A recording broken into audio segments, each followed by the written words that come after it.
Most people get one life. You're about to live a stranger one.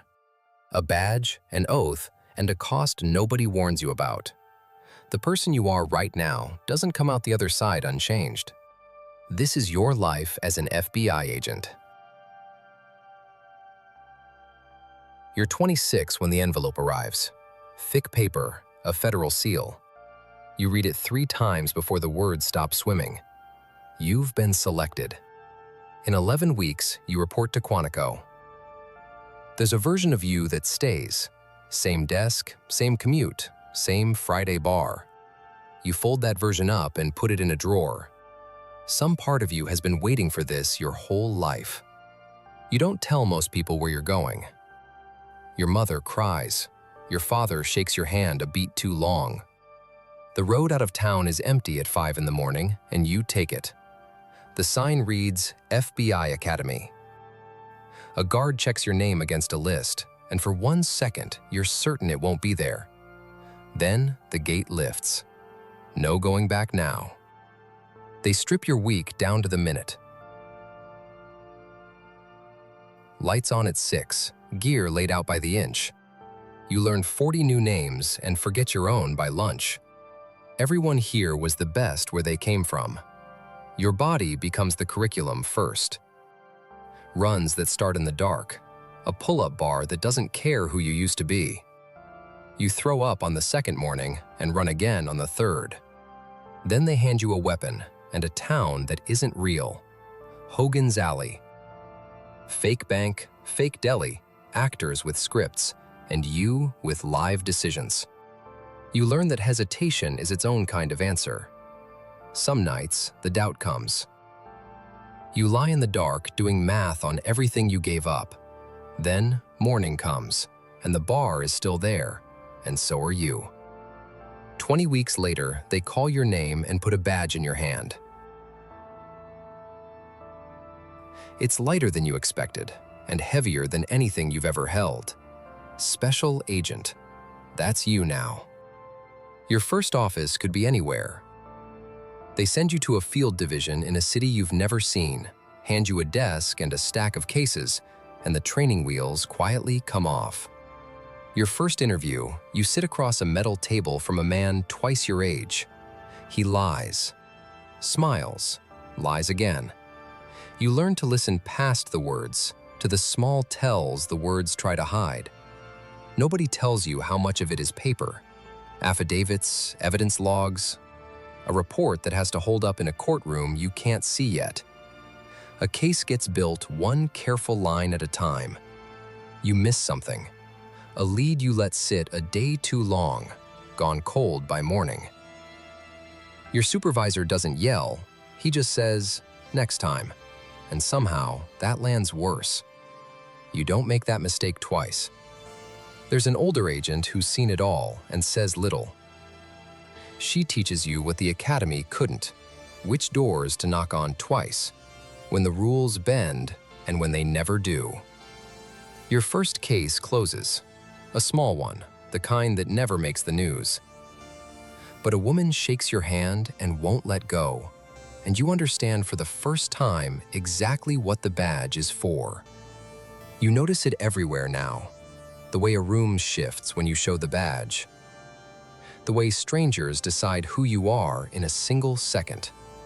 You're not the person who drove through that gate anymore. Most of the job is waiting. 11 hours in a parked car for 90 seconds that matter. Cold coffee, a long lens, a name you've memorized down to the way he ties his shoes. A case is patient work, phone records, bank statements. A corkboard that fills in over weeks until a stranger's whole life hangs in front of you in string and paper. You know him better than his wife does. You run an informant, a man who'd sell anyone to save himself, and right now, that works for you. You meet in parking garages and learn to need someone you'd never trust with anything that mattered. And there are the people on the other end of it. You sit at a kitchen table with a family the case forgot. Take their statement and promise nothing you can't deliver. Some faces you carry home. One case won't let go. You see it in the shower, at red lights, at 2 in the morning. The line between caring enough and caring too much gets thin, and you walk it anyway. Then it nearly collapses. A witness recants. A warrant gets questioned. Months of work hang on a technicality, and you spend a sleepless week learning that being right isn't the same as proving it. Then the day comes when the waiting ends. You say the words you've rehearsed 100 times, and this time they're real. Cuffs, rights, a man who won't meet your eyes. Your hands don't shake until later. Weeks later, you watch the verdict land in a quiet courtroom. Guilty. No music, no slow clap, just a gavel and a family breathing out behind you. You did that. You drive home in silence and sleep like the dead. They ask if you'll go under. New name, new history, a phone with one contact. For months, you become someone else so completely that your own reflection starts to feel like a stranger. They build you a life from nothing. An apartment with the right kind of mess, a wallet full of someone else's history, a story you rehearse until you stop having to remember it. You move in as a man who doesn't exist. The first meeting is the hardest lie. You shake hands with the men you're sent to bring down, laugh at the right jokes, drink slow. Every instinct says run. You stay and you smile and you listen. Weeks turn to months. You eat at their tables, hold their kids, learn the names of their dogs. You're inside now, and the worst part is how easy it becomes, how much of it stops feeling like acting. Then a night it almost ends. A man you don't know stares too long, asks a question with an edge.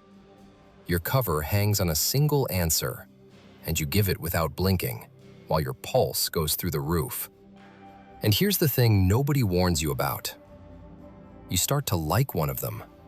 He's funny, loyal, kind to his mother, and you're going to end his life as he knows it. You stop sleeping. Then the night comes. Doors come down, lights everywhere, your real name on your lips for the first time in a year. The man who trusted you sees your face change, understands all of it at once, and looks away. The danger was never the gun in the room. It was the slow forgetting of which version of you was the real one.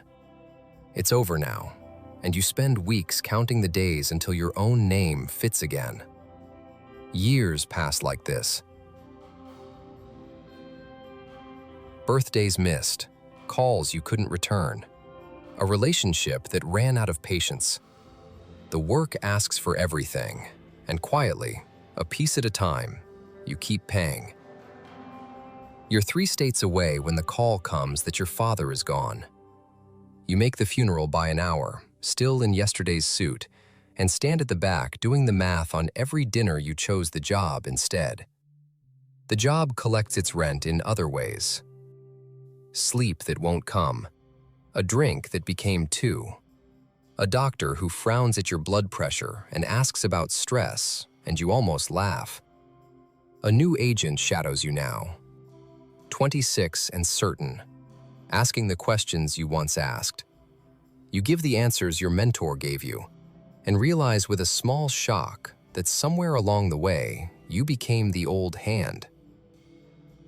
There's one that got away, a face in a file you never closed, someone you couldn't reach in time. You keep the photo in a drawer you open more than you'd admit. Not every story ends. One morning, you catch your reflection in the elevator doors and barely recognize the gray. The certainty of 26 is long gone. What's left is something harder and quieter, and you're not sure when the trade was made. You add it up sometimes, late. The weddings missed, the friends drifted, the version of you folded into a drawer all those years ago. And against it, the people who got to grow old because you didn't quit. But you've put away people the world never knew to fear. You've sat with victims on the worst day of their lives and made one promise you could keep. Look at you now. This is the life you chose, and you'd choose it again. There are other lives waiting, other oaths, other costs, other people you could have been. Subscribe, and next time we'll walk through one together.